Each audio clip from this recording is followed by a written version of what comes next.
Before we came, a lot of people were wondering, and so was I, what the living conditions would be like here, and that in Pune, I'm sure it's different in different parts of India, but in Pune, that really depends widely on how much you're willing to spend and what your comfort level is. So you could find an apartment to rent for very, very cheap. You could find a homestay, which I think is more like a bed and breakfast style thing, for very, very cheap, but the accommodations would be very simple. Or you can rent a hotel room for any amount of money. Of course, we went with a really high-end hotel, and that was because, honestly, when I was coming here, I knew that I wanted to be as comfortable as I could because there would be so much culture shock. I'd be away from home for so long, and I'd be undergoing surgery, and I'd be stressed about that because I'd had so many previous issues with my previous doctors in Canada.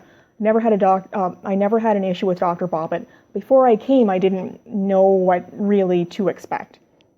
So with that said, for me, I chose a very high-end hotel just to make things as comfortable for me as possible, but lots of people don't need a high-end hotel. So it's really a matter of your own comfort level, and you can go on to websites like tripadvisor.com and look at hotels and look at pictures that people have taken of their accommodations and look at it and just be honest with yourself about whether or not this is a place that you would feel comfortable with staying. As far as what is it like walking up and down the streets of Pune, it's a mixed bag. Seems like there's some areas of Pune that are more affluent than others, but it also seems like things are more mixed. So across the road, for example, we just came back from a walk, and across the road there were shacks and there were people coming up to us wanting money, which we found very uncomfortable.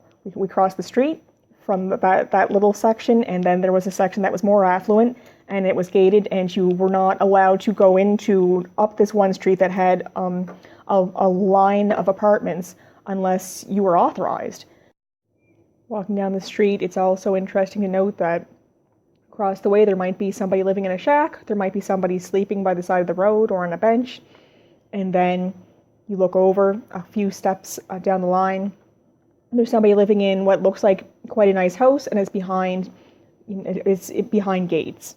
So it just seems like the quarters are very close. Sometimes I have found walks uncomfortable just because I would like to be able to go for a walk and not have people come up and start begging.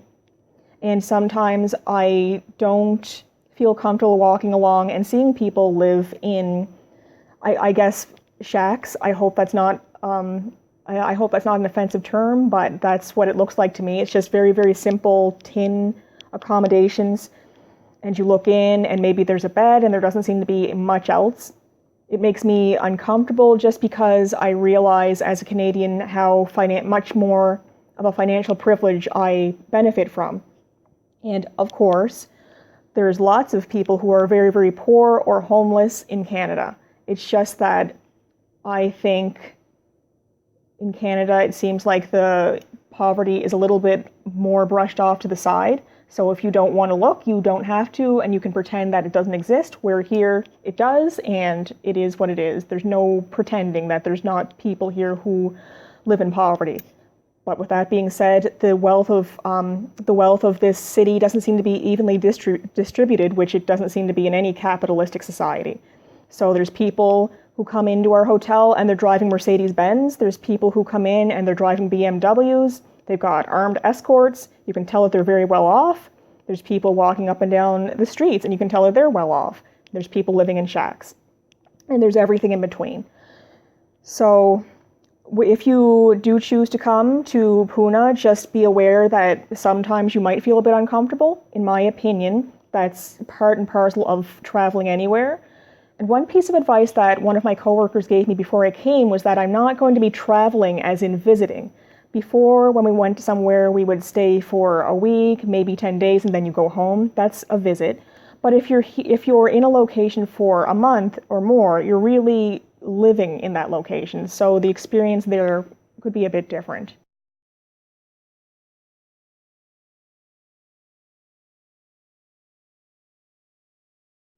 However, it is true that standards are different here, and it can be a bit uncomfortable.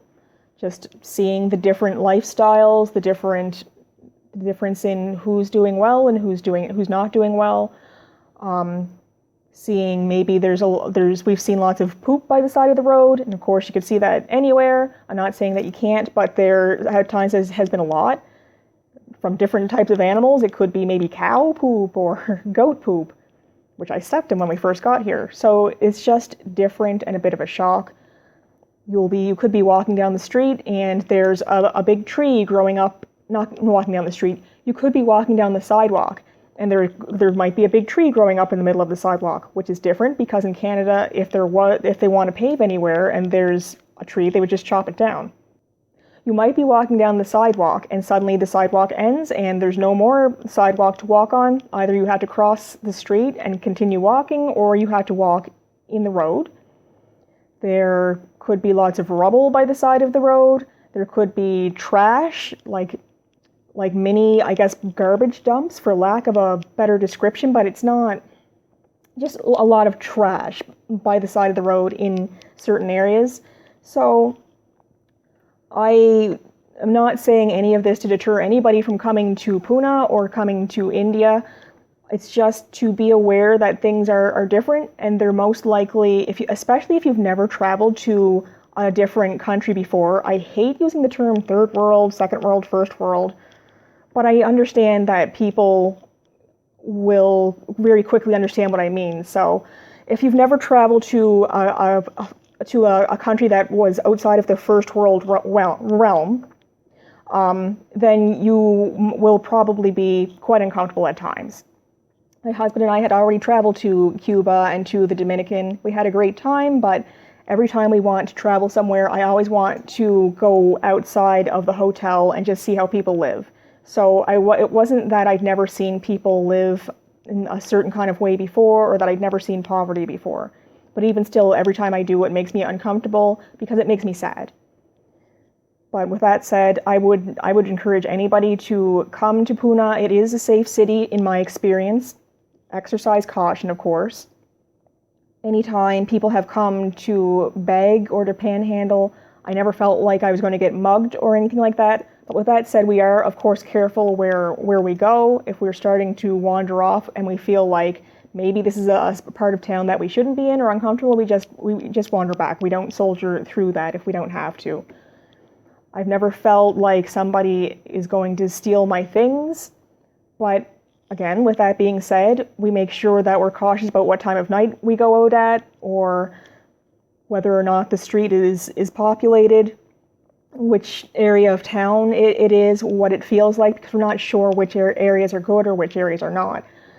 So that long ramble is just to say, I felt like during my visit here that we were safe. I felt comfortable for the most part, except for when we were out walking and we were being begged for money.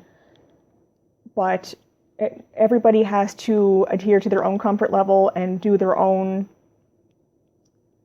fact checking or their own internal checking, and make sure that wherever you're going, that you're safe. Because of course people get ripped off all the time here, and I'm sure people get mugged all the time. So it's safe, but with precautions. And I think that anybody should use precautions when they're traveling anywhere in the world, including Canada.